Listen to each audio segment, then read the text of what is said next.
All right. I think we've given enough people enough time.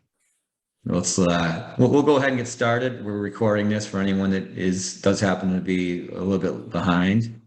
I wanted to first off start off by saying thank you for all taking the time. I know several of you have worked with us in the past, and I appreciate your continued support for our work. And for those of you who haven't had a chance to work with us, hopefully this is a good time to see what it is that we've been working on over the past 10 years now.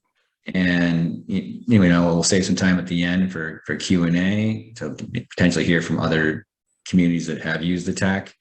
And it's also, for today, we wanted to share how some examples of how all the work comes together. I say that in a sense, we do have one person that's still on mute. Someone from SimTech can take care of the muting people. If you do mind just keeping on mute for now, that'd be appreciated. We'll come off mute later on for Q&A. But yeah, we wanted to make sure that you understood how it all fits together with HMIS, with the work being done for outreach, the ongoing work of outreach, the idea of having a by name list of people that are experiencing homelessness in your community, so we can work, one at a time to reduce those numbers and get people housed. So you'll see how that all plays out, hopefully a little bit today. But there's always more time for Q&A, direct meetings with any of us to really dive in deeper on some of the other aspects. But for today, the primary focus is on the point-in-time count, which is coming up end of January. So without further ado, let's just dive right in. So for those who don't know us, what we do, so we have the Counting Us app. It's the most widely used app designed specifically for the HUD point-in-time count. We have a data warehouse to ingest data from HMIS and provide analytics, all the HUD reports, geospatial by name lists, the HUD NOFO rating and ranking tools, et cetera. The Show the Way Street Outreach app, which is a sister app to Counting Us. It supports bi-directional data flow, meaning data can go both ways into the app, into the command center, and be shared with other outreach team members. And we can also support first responders in that to divert people away from jails and ER, and just coordinating care throughout your community. And then as far as our experience goes, we have been HUD TAs in the past. We're now focusing on the software development side of the solution. And, just figured it's worth sharing so that we understand the ingredients that need to go into having an effective homeless response, because we help design some of those ingredients, the recipes, per se. So this is an exciting year for us. It's hard to believe. I guess maybe not so hard when you see my gray beard. That this is our 10th year supporting mobile tech for the point-in-time count. Long ago we were doing paper-based counts before, really mobile tech was a thing. We started in this space in 2002, before the HUD data standards even existed. And 10 years ago, we realized that the paper-based approach was just really cumbersome. And we thought, well, we could probably build an app that we could do the data capture that way, so people can't put in the wrong responses. So we don't have to read the handwriting. And then the data is captured as it happens versus, what was given to us, these stacks of paper. And then we'd have to key them into our own database, and often, read illegible handwriting. People would make up response values that didn't exist. They'd come up with new races, new genders, et cetera, that we have no place to put them in the HUD report. We weren't sure if the entire geographic area that we were, trying to canvass was covered. So, we built an app. HUD picked it up later on. They licensed it. So those of you that have been around for a while might remember the HUD point-in-time counting tool. That was SimTech's software. HUD licensed it. It was the front end side of the technology that we have now. So it was the data capture through that app, but communities had to have their own database to receive the information due to fair housing law. And that part proved cumbersome for a lot of communities. They just didn't have the technical capacity to host and manage their own database. So we parted ways with HUD amicably, and kept running with the tech, and now we have both sides of the technology with the Counting Us app, and then the regional command center that receives data from it, as well as supports a lot of the count planning that we just couldn't do when it was just the app. So all things we're going to share today, but it's been an evolution. So, and it's the journey still continues. This is our coverage map. As you'll see, this is a pretty recent snapshot. We do have a pretty expansive geographic reach. We just crossed 34,000 users, 337 count activities, 190,000 responses. Each one of those responses is a person experiencing homelessness. And so, obviously we have a lot of work still to do as a country. But a key part of that is quantifying the extent of homelessness so we can identify where to allocate resources and support the work about the ongoing worker street outreach too. So for those of you that sometimes question why we do the point in time count, that's a big part of it. It's a true canvas. It should be ideally if you have enough volunteers to figure out where the people are, because if you don't know where they are, you can't help them. So and we need to be able to figure out how bad the problem is. In some communities, you see them trying to push the numbers down for political reasons. If we do that without truly quantifying the extent of the issue, then we're also fighting against ourselves, because then we don't have enough resources. We say we solved homelessness. Well, then you don't need the money for homelessness. We'll spend it on something else. So we want to have an effective picture of the extent of the issue. Can I just hop in real quick and elevate that there was a request in the chat for captions? Yes, thank you so much. Totally. I appreciate that. Let me just quickly.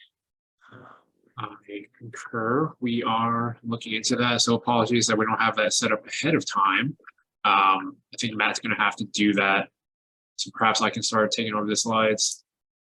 In the meantime. Yeah, I'm just looking to see where that control is. Sorry, but I appreciate that the should be on the Zoom website itself, not on the meeting we have here. So okay, all right.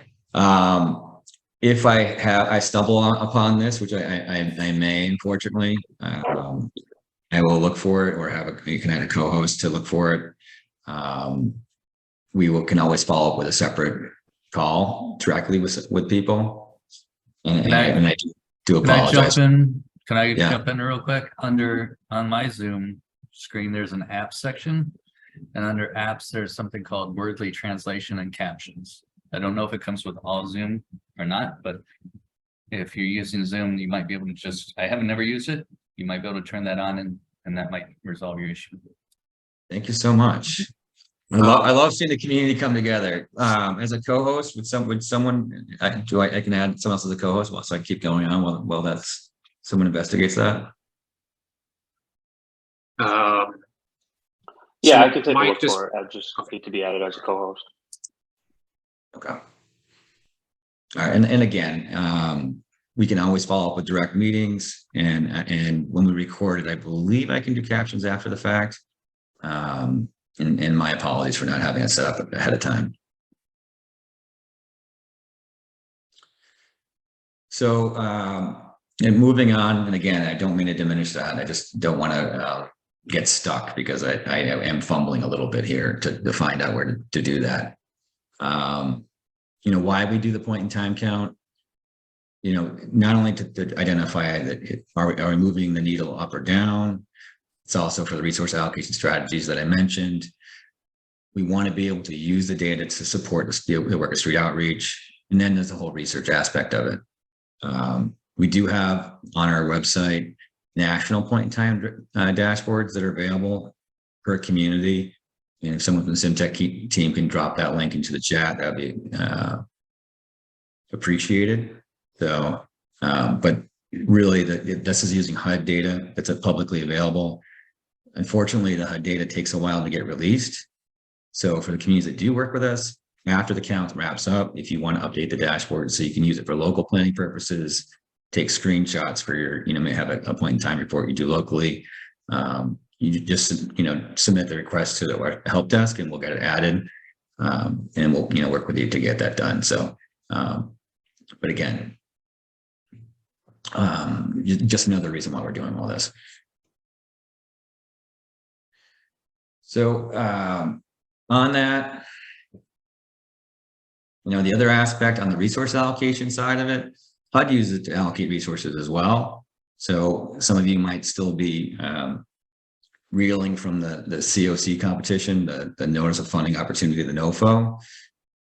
This is from 2021, and this is the scoring from the NOFO that shows that the point in time count, if you did it and you committed to it, this one's the commitment, because it was 2021, you get 2 points. And if you did a youth count, commit to a youth count, you incorporated youth with lived experience, you get a point.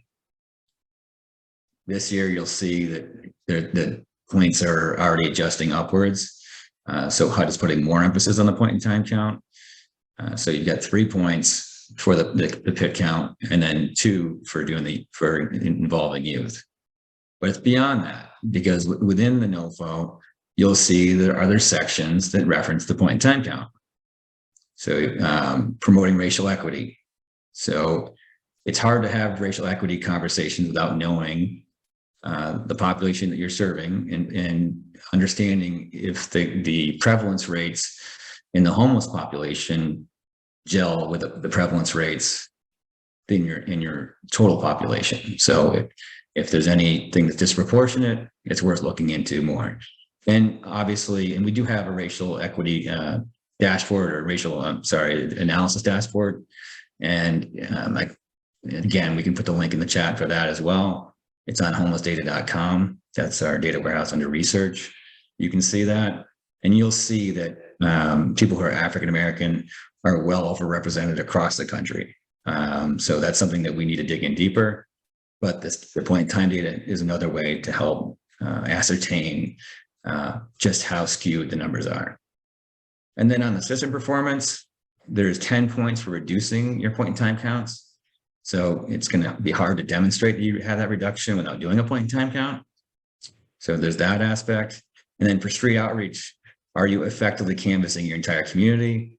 That also is going to be hard to demonstrate if you don't have something to do a quick gut check on. So that's what the point in time count provides. I see some questions in the chat. Let me just, okay, good. That's actually the links. Thank you so much for jumping on there. Yep, we are getting the other racial disparity dashboard link, and I am logged into the Zoom, getting the captions turned on. Okay, beautiful. Thank you. Go team.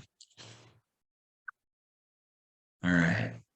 So on the work of street outreach, so the point in time count can inform the work of outreach, and the ongoing work of street outreach can inform the point in time count.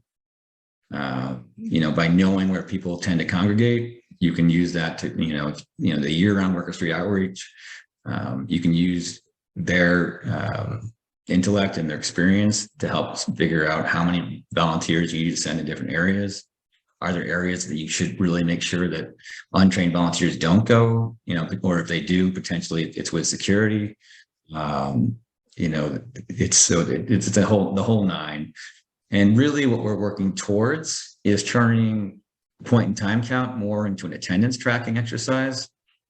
If, outreach, who are, typically, trained a little bit more in human-centered approaches to capturing information, are the ones that gather the tough questions like the disabling conditions, experience of domestic violence, et cetera. Instead of relying on volunteers to do that, they can be doing that year-round as they build rapport with clients. And then come the day to the pit, the volunteers can simply ask who the person is. So with enough identifying information, name, date of birth, gender, we can identify a person as being unique and see if we have an existing record for that person. And if we do, we could pull that information in versus having the survey having to continue on. So we do capture the person where the person's sleeping on that night of the count. So we know if they're in the shelters or on the streets. And then from there, it's, again, it's kind of more of an attendance versus the full on survey. And we could layer in community specific questions, but avoid some of those tougher questions. So I'll share a little bit more details on that. We also have a link to this slide. In general, there's a video here that you can watch at your leisure. It really explains the process in a little more detail.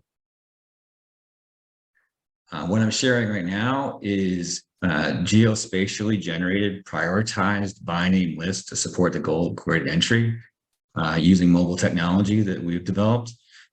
Because it's mobile technology, it's GPS enabled. So communities that are larger tend to have multiple by name lists because they need to, or if they do have a single by name list, then it really is ignoring proximity to where people are to where the resources are. So the idea of being able to look within a community and slice and dice as needed, both with geospatially by selecting a city or town or a census tract or a neighborhood, but maybe you have a housing unit that's only eligible for vets. You can to be able to sort information according to overall length of homelessness, filter by disabling conditions, et cetera, and really have the idea of who's homeless at any point in time, not just the day of the point in time count, is really where we want this all to move towards. It's not just coordinated entry, it's coordinated care. And so part of that is identifying the resources available in your community and matching people up to what's available. So again, we can have, this is all in the data warehouse. We can have more conversations about this, but we wanted just to share how it all fits together in our broader vision.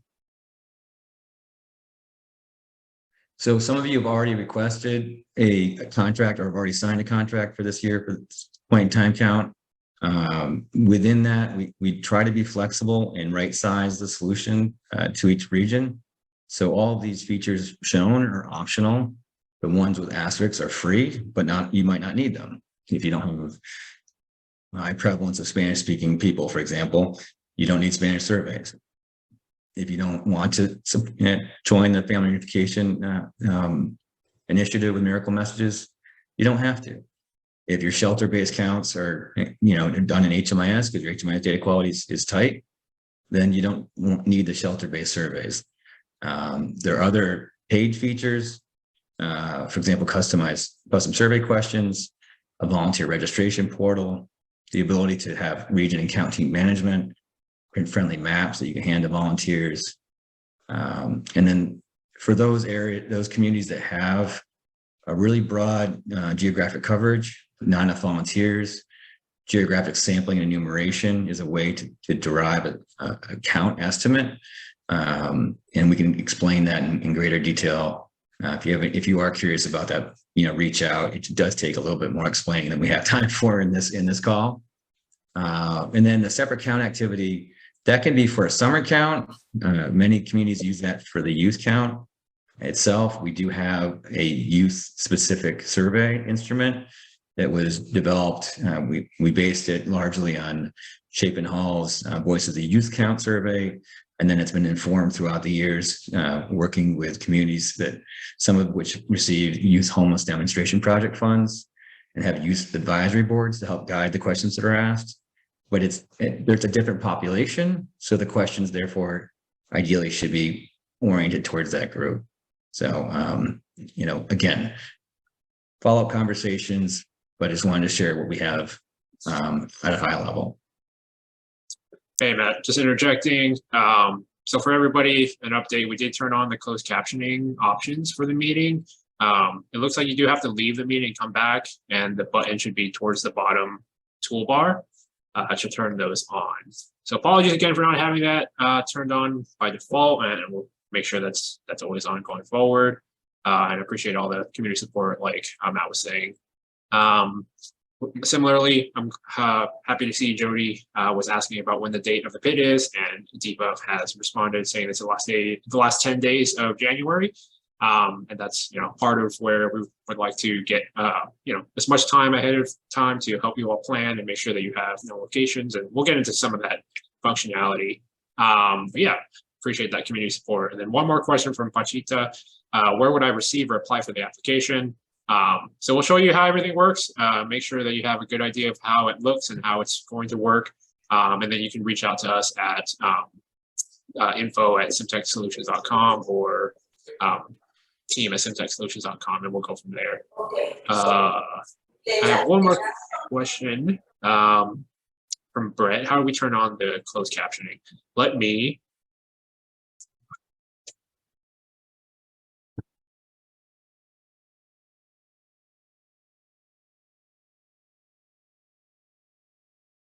Okay, so sorry about that. I disconnected my phone. We'll put in some instructions into the chat for how to turn on closed captioning, and we'll drop that link there. Excellent. All Thank right. you so much, Kevin. All right. So most of you are in you should be in pre-count planning stages. And as far as receiving the application, it'll just say you can also, there's a contact form on pointintime.info. You can use that as well. And we'll send you out a sample agreement for your review. So on the pre-count planning, really what we need to do now is recruit volunteers and figure out where to send them. I mean, that's the high level. So what tools do we have available to that and to support that? We can turn on the known location survey as soon as we get rolling. And we can also use information from last year's point-in-time count to inform where, people are that are experiencing homelessness. Currently, like what we're seeing right here is basically where pinpoints drop on the map. So, you can send people out. It's simple questions. How many people do you believe experiencing homelessness are in this area? They drop, they put the number in, it's 4, hit submit, and then it shows up on the map. And then we'll show you how that works. Actually, good question. We can send copies of the slide if you like directly. We will be recording this as well. So if you want copies of the slides, you can just send an email to info@simtechsolutions.com. During the count and up to it, it's point in time, PIT, just the acronym for point in time, at simtechsolutions.com is where all support inquiries should go. That way we can work as a team to get back to you. So there's that. So yeah, I'll show a little bit more about these different aspects. Just want to give an overview here. So known location pins. Again, you're dropping that one, dropping the pinpoints, throughout, for now, actually other, part of this, it's a very simple survey. So it's a decent way to get people acclimated to using the tech before you get to the longer survey. So there's that. And then region and count teams, we're gonna show how that works in a second too. It's through a live demo, but it's really just making sure you have enough volunteers to cover an area. The volunteer registration portal, here's an example, but it is customizable. And we use local branding. You can use your own messaging. And if you do sign up for the region and count team management function, it also lets volunteers choose the region or regions they're willing to count in. So that part's already done for you. And when if you already use this function, when they register for an account, they automatically get a user account in Counting Us. Here, we'll share these slides, examples of where we've seen people do pretty well with getting volunteers. I'm not going to read through the list, but I'm sure you have your own ideas. And we do have media that you can use for social media, images, and you can customize these and to meet your own local needs. Just trying to make it as easy as possible for you to recruit and get rolling. So again, and these are available on pointintime.info/volunteer. Quick overview of the survey customization. There are questions required by HUD. You can change some of how the questions are worded if need be. So if you sign up custom questions, and currently we found the easiest way to really make the questions to make sure we get to getting you what you need and to go back and forth is to use Microsoft Word and just use track changes and comments in the sidebar. Everything is color coded to basically to define whether or not it's required by HUD. If it's a community question, that we do have some questions that are widely adopted. That, and there's some examples in here, like let's see, some of them are last permanent address is an example. Some people ask that, are you homeless from this community? Around those questions around, no warranties around there. You'll see the survey. You can get rid of anything that's not required. And then if you want to customize, add other questions, this is the easiest way to do it. And if you've already worked with us in the past and you've already gone through this process, we can just bring your old survey questions forward so you can start from there versus starting from scratch every year. Makes it easier on you and on us. New for this year, this actually came out of work. I believe it was with Dallas. I could be wrong, but I believe it was Dallas, where the maps themselves that show up on the phone. So yes, there is a map that's built into the phone, but it's harder for some people to read because it's small. And if we were to generate maps from the browser, they're not as clear as what you can generate using tools like real true mapping tools. So there are in the other side of this is we can actually add in the known location pins and also show all these really cool like features inside the map as well. So really get down to the street level and drop the known location pins on there. And that way you hand that off to a volunteer and they can write on it, etc. So it's just another planning tool that's available for this year. And it's, for the regions that are using either the geographic sampling and enumeration or the region and county management functions, they have the color coding and shading of saying this is where you need to go. Hey, Matt, just in reference to Conchita saying that she's a little lost regarding all the information being given. Perhaps maybe we jump into live demo so that we can kind of just make sure that we are setting the stage of how Counting Us works and how we can make sure that process looks. Then we can jump back to the slides. I'm almost actually done at the good handover. I just wanted to highlight the one change from HUD was the change in age ranges, and we're supporting that already. That work is in play, and there's some new functionality that we can go through in the demo right now. So I can, if you want to take the reins, go for it. Here we are, live demo. All right. Well, I jumped the gun a little there. Thank you, everybody, for your patience on the things that we've been trying to work out behind the scenes. Without further ado, we'll get into Counting Us. I already mentioned that our goal here is really to do as much pre-planning as possible. The count itself is a very large undertaking, right? And it's an exercise that I dare to say nobody's really happy to do, right? But our goal here is to make it easy when we do have to have that happen by building in a lot of tools up front to help save a lot of time. One of those key things is going to be the volunteer portal that allows people to self-register and all that. And let me just go ahead and share my screen instead of talking.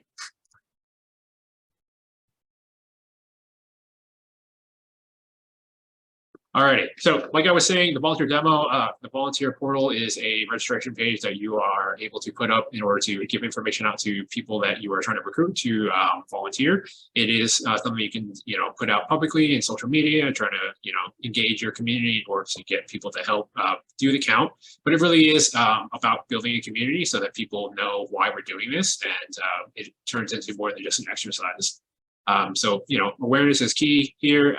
And I think there's, that added benefit of helping your community be engaged, as well as getting the point-in-time count done for, the requirements of HUD. So you'll see here, we have our basic information. This allows everyone to have their account created. You can ask additional fields here so that you can help, make groups of different volunteers, just kind of gauge their level of experience and whatnot.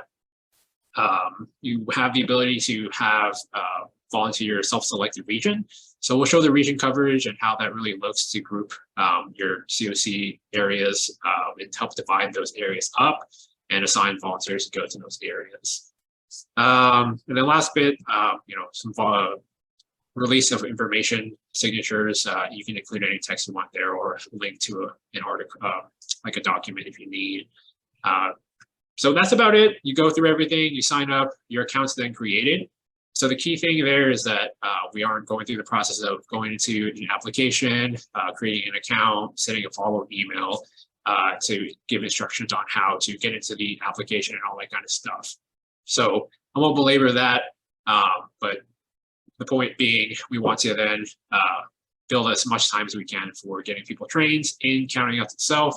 So come point in time, everything is as smooth as it can be. And then we can also start to do planning by collecting known location surveys. So I'm going to go ahead and jump into Counting Us. And this is now at the step where I've already registered. I have an account here and I've set my password. And I'll take a pause just to, I'm not going to be watching the chat. Anybody just feel free to interrupt me. And that goes for anyone here in this meeting. We try to be as collaborative as we can. And a lot of the stuff that we build here at Simtech is through, not a lot, like all of this stuff is through our partnerships. Like we're not here just making software for you all to use. We're doing feedback sessions and we want to make things work because, boots on the ground is the most important work being done. All right. So question. Yes. The term volunteer gets used in really different ways. Is the assumption that is the idea that this is only people who aren't like outreach workers who are getting paid, or is it just like everyone, however we want to use it? I'm just trying to understand the intention of a volunteer portal and the terminology that is being used for that. No, you bring up a great point because exactly like you're describing, we are saying that in very broad terms. This just mean really anyone that's going to be using Counting Us. So it can just be blanket like a Counting Us registration, right? So that would be volunteers, or if you are having your agency staff sign up. Examples would be having a question of which agency you were part of, and then whether or not you're doing the sheltered count or unsheltered or both. So it's just the surveyors, all surveyors. All surveyors, yes. Okay, cool. Thank you. You're welcome. Yeah. Hey, Kevin. Good question. Hi, Kevin. This is Phil Schmaus, Merced County. Maybe you mentioned this and I missed it, or maybe it's coming up. So if I'm jumping the gun, forgive me. If I have the same volunteers that created an account with Counting Us app for last year, is it going to be their same username and password for this year, or do they recreate an account? How does that work, please? Thank you. You're very welcome and no apologies. I welcome the conversation. So the volunteer portal will pull in existing accounts, and if they happen to remember their password, that's great. But if not, they can always reset. So they will have the same account. They can go ahead and reset their password, and after they are done with the registration, when they log into Counting Us, they'll automatically be assigned to your new 2023 count. And I'll try to tease out for everyone else the difference between the volunteer portal and just the traditional setup, and that might help explain what steps are saved. But yes, same account. I think that answers your question, right? Yeah, thanks, Kevin. You're welcome. Alrighty, so following that, I will make a slight deviation to show how you would have your surveyors at large get into Counting Us if they did not use the portal. Alrighty, so in Counting Us, you can access this through the website on counting.us, or you can actually just download the app and use the same functionality to first create your account. So you would go to register, you would type in your basic information here, and you would then hit submit registration. This is just creating your standard account for getting into Counting Us. But what's missing is access to the 2023 count activity. So the way that is done is through a setup key. So I've just registered, I'm now into Counting Us. I need to be assigned to that 2023 count. I would need to receive that key that's specific to your own activity. So for example, we are going to be looking at the demo activity. So I would then type in that key, I would hit join count, and then now I'm counting for this 2023 point-in-time count demo activity. So side note, everyone can download the app right now. You can feel free to get in with me and just work with the app, now or later on. Totally free for you all to just check out. So the volunteer portal just skips all of that. You go to the portal, you submit your information, you also submit whatever else you all want to put in there as a community. Your account's created or pulled over or pulled forward, and then you're automatically assigned to that account.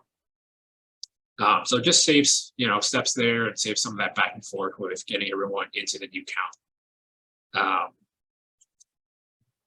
Alrighty. So now that I'm in this count, I'm going to keep going.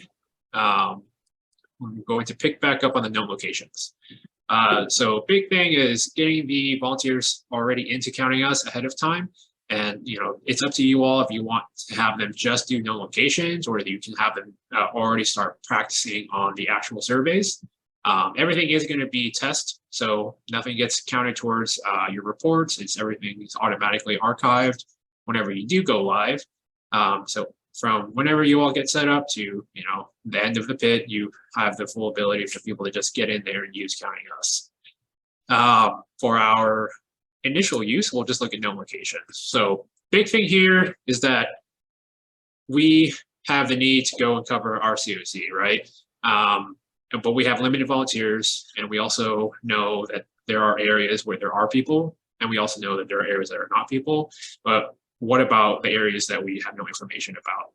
So the point of the known location survey is just to collect that information from your surveyors in general. It could be your agency staff, your ongoing outreach staff can be using Counting Us to do that. Separate side note for Show the Way for ongoing outreach, but you can also just ask like your local fire departments, like just call them and ask them to go to Counting Us and help them get their account created, and just periodically submit some known locations.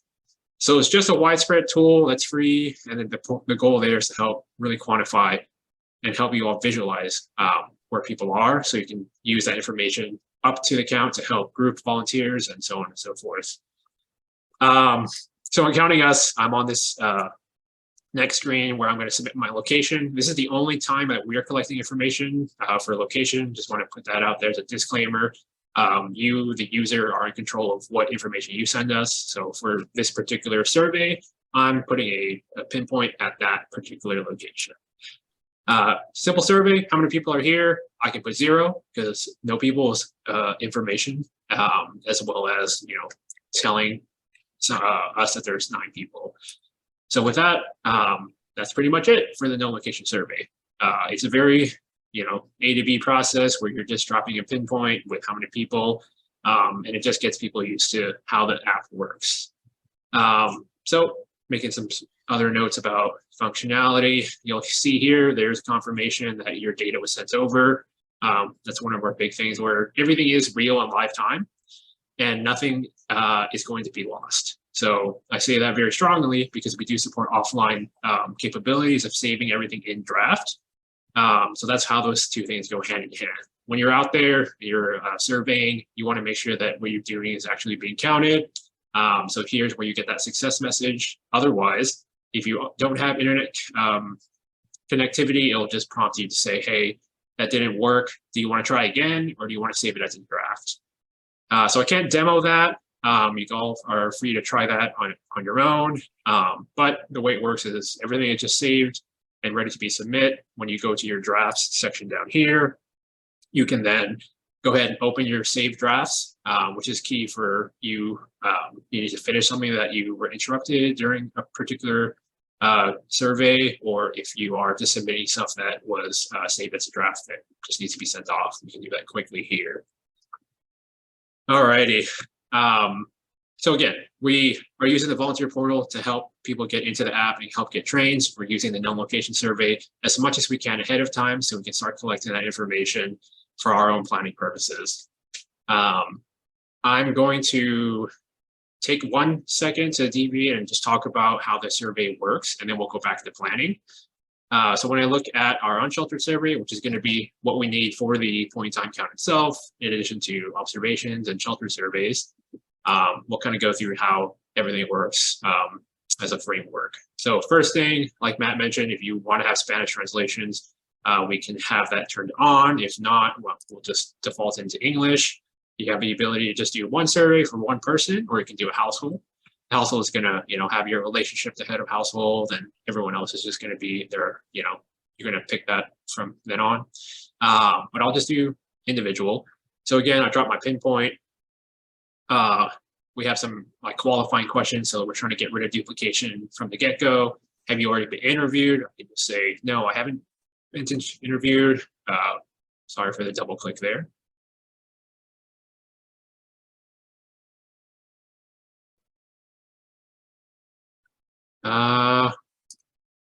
What's going on with my mouse?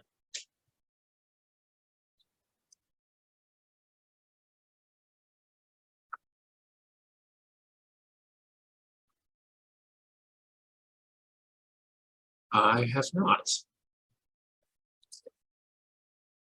All right, so sorry, everybody. While you did it, I think it's just the orientation on the drop down.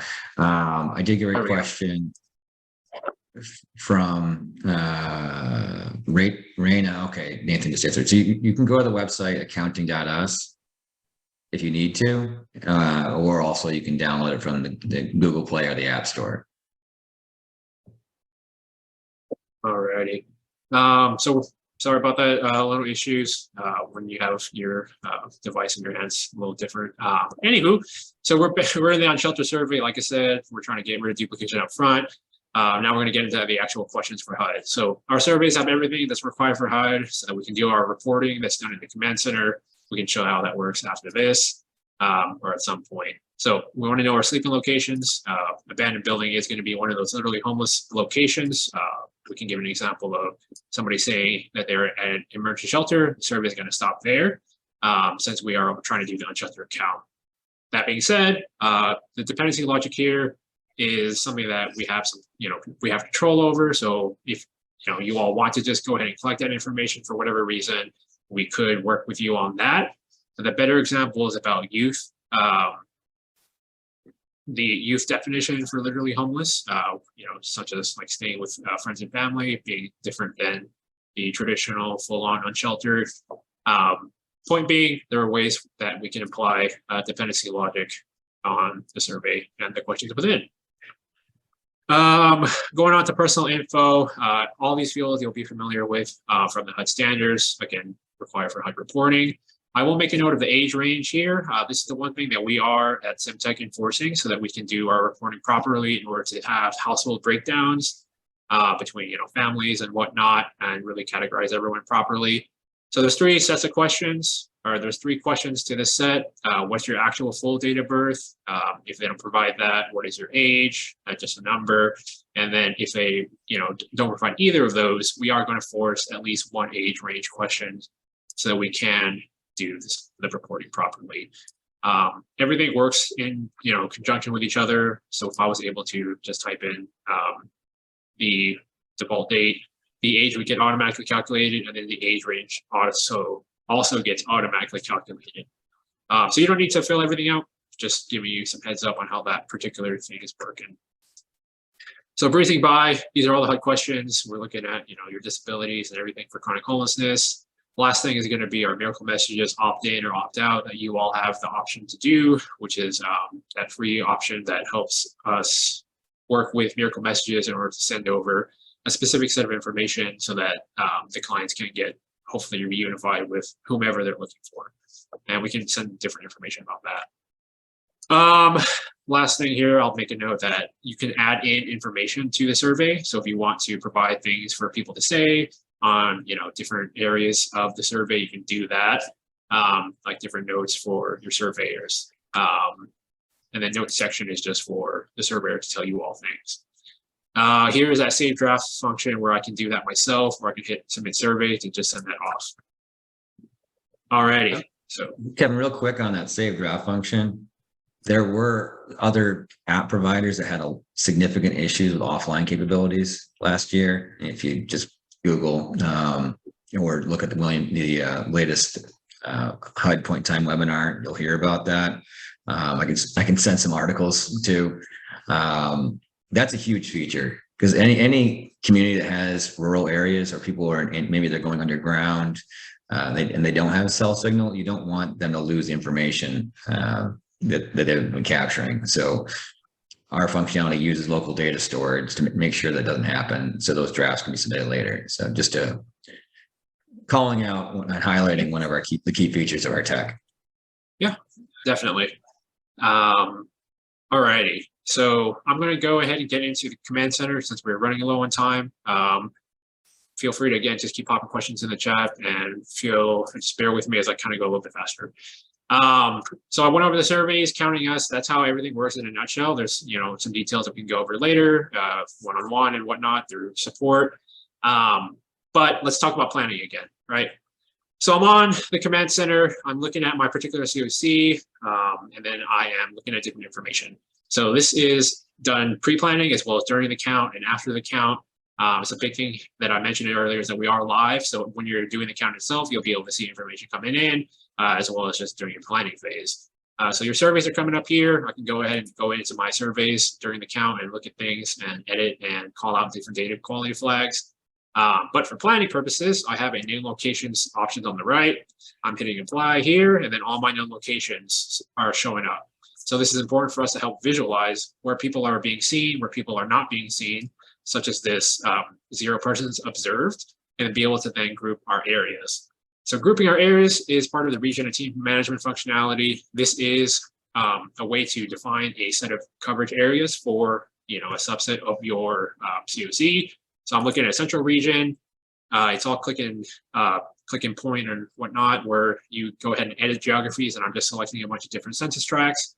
So you see this central region is this collective of these census tracts. In counting us earlier on the map, you might have saw that some of it was shaded blue. That is how we are helping volunteers to know where they're meant to be going. So during this planning process, you all are in the command center, setting up your regions or working with us on what you might already have for GIS. So that come point in time and even ahead of time, volunteers or surveyors in general will be able to pull up counting us and see where they're meant to go. And you all as administrators are in here seeing the known locations, such as what I'm pulling up now. So you can determine, hey, this area down here, that's like a higher concentration. So I can go ahead and create a team just for that. So teams, I won't belabor it, just the same as what we just saw, but smaller within a particular region. The point here is that you have ways to visualize your COC coverage, break it up, assign volunteers as needed. And you can also delegate this off to different admins across your COC. So Texas Balanced State is a great example where, everyone's across the whole state of Texas. There's going to be key leaders in certain areas that can be the regional administrators for everything specific to their region, rather than everything in your data store. So you all are the super admins, and they can just be admins over their coverage area. They can help define the coverage areas, assign users, and help coordinate with different surveyors. Part of the volunteer portal that I showed earlier is you can allow surveyors to automatically select a region. You're able to turn on and off which regions are available for self-submission through here, setting a quota for cars and volunteers and whatnot. Alrighty, so that in a nutshell is all the planning. Again, just to recap, you want to get people into the app, you want to get them trained, you want to get information on how you can cover your COC, you want to help visualize how to cover your COC, and you want to make sure that everything gets covered during the count by seeing things happen live. And then after the count, there's reporting things and all kinds of filter stuff that we have that we can get into. There's 10 minutes left. I want to pause for questions. And if not, there's other things I can show you all for the reporting and different features. Yeah, while we pause for questions, I just want to highlight that, when we sign on a new client or existing client for the PIT, that comes with our support. So you're going to get But at the minimum, 1 hour of dedicated training. Typically, it's 2 really to walk through all these features. And then beyond that, you have the help desk that you can always submit tickets to. You get stuck somewhere, you want guidance. It's just point in time, pit@simtechsolutions.com, and a member of team will get back to you. So a couple questions. Sandeepa asked, does the app remind users to submit offline data? So this year we are implementing a new thing that will allow administrators to see how many drafts a user has, but there isn't an automatic prompt for the volunteers or the surveyors themselves to automatically go in and submit. They will see how many drafts they have. There's also a section in Counting Us that tells them like, hey, you submitted 50 surveys and you have 5 drafts. But this year we're implementing something for administrators to know, I have 50 drafts that are pending, and we have tools in place to allow you to email them directly from the command center or send them a text. Marissa has a question. Yeah, I didn't realize my camera had fallen off, so I turned it off, so I'm not looking at the ceiling. I can email you the exact one, but there's several questions that deviate from the HUD recommended interview protocol. Personally, I think y'all's are an improvement in most cases. The continuums that we're working with, though, we want to make sure that we're doing our due diligence on why some of those changes were made. I know that, Matt, you had mentioned that you would talk to HUD with these questions. I do think in a couple of cases, you do get different kinds of answers. I don't know that it really matters in the washout of everything. And maybe I'm like being way too academic about this. No, I mean, we have the HUD mock surveys that are available, the HUD survey instruments that are available from the HUD website, which I can pull those up. Shortly I'll send that. But there is communities do have some flexibility as far as changing the labels and how they ask things. Sometimes it's based on feedback from people with experience. For even the thing on age ranges, that's new this year. Well, for HUD, up until this year, it was, I think it was under 18 to 24, and then when it was 25 and above. That was too broad for us. So we could still get HUD what they wanted, but we were much more granular. The one change we had is we stopped at 62. So we went 25 to 34, 35 to 44. We stopped at 62 because that's an age where additional benefit obtainment kicks in. So HUD decided to, went to 64 when they went granular. So we shifted to align with them. And we do see why, because it actually maps up to how the census data is captured. But that's an example where we went above and beyond what HUD did, because it was, there was, some of the researchers that we work with, for example, Dennis Cohane see some of his research about the aging of homelessness. Well, it's kind of hard to determine if your population's aging, if everything's 25 plus. So that's an example, but we can go question by question. And if there are ones that you'd say, hey, like, why do you do it this way? That we can talk through for sure. Yeah, okay, I can send you a mock-up of or highlight the ones that are different. Okay, yeah. Alrighty. Alma has a question about showing the pre-planning function. I will maybe send like a time snippet of like things that I was trying to cover during, and try to help show how they all link together. And then Alma, if you want to set up a separate call so we can really go through how it like looks for your own COC, that might be good. Just given the 5 minutes left. It could be as simple as the, where it says make active in the corner too, Kevin. And she could be referring to that. Right now it's in test mode. Yeah. So everything pre-planning is what we went through right now, where everything is test, as well as notifications being submitted pre-planning, and then you're able to help visualize and create your regions. Once you're out of pre-planning phase, you just hit make active, and that then makes all the surveys coming in be treated for the actual point-in-time report itself. And it just turns this bar up here green. That helps designate that you are accounting for the actual report. Let's see.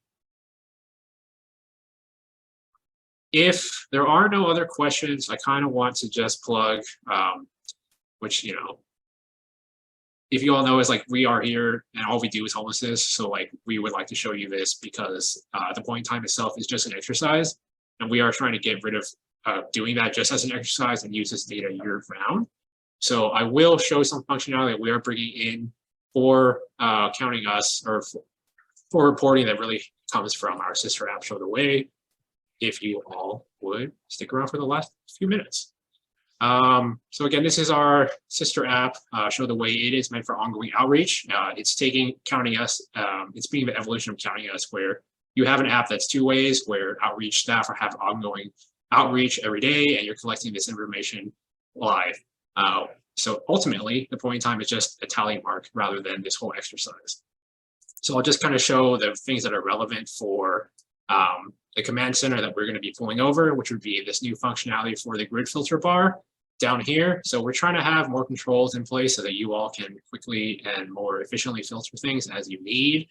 So for example, if I wanted to look for all veterans that were, let's see, males, right? I would type in male. And then everything would stay because female has male inside of it. Or if I wanted to just look for all female veterans, I would do that.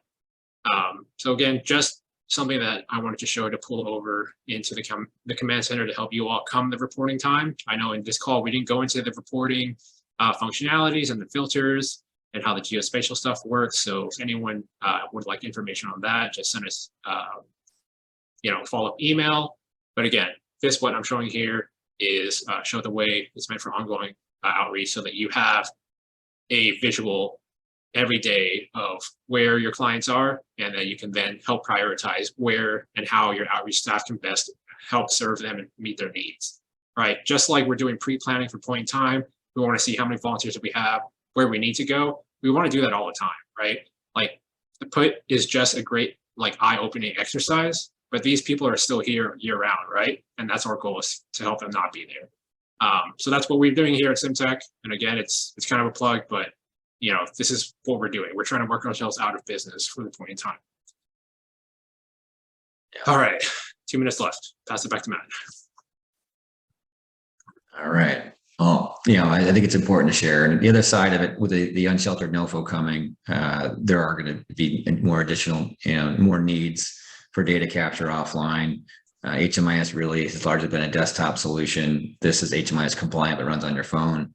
And things that aren't in HUD data standards, like encampments, and really focusing on the needs of a person and really building up the rapport with people and getting the key information over time. So it's not, I just met you, let me ask everything about you. It's really a progressive engagement approach, which I think you'll see is different from the way that HUD has traditionally approached data capture for street outreach. But I think we are at time. Any following questions, I'd encourage you to reach out.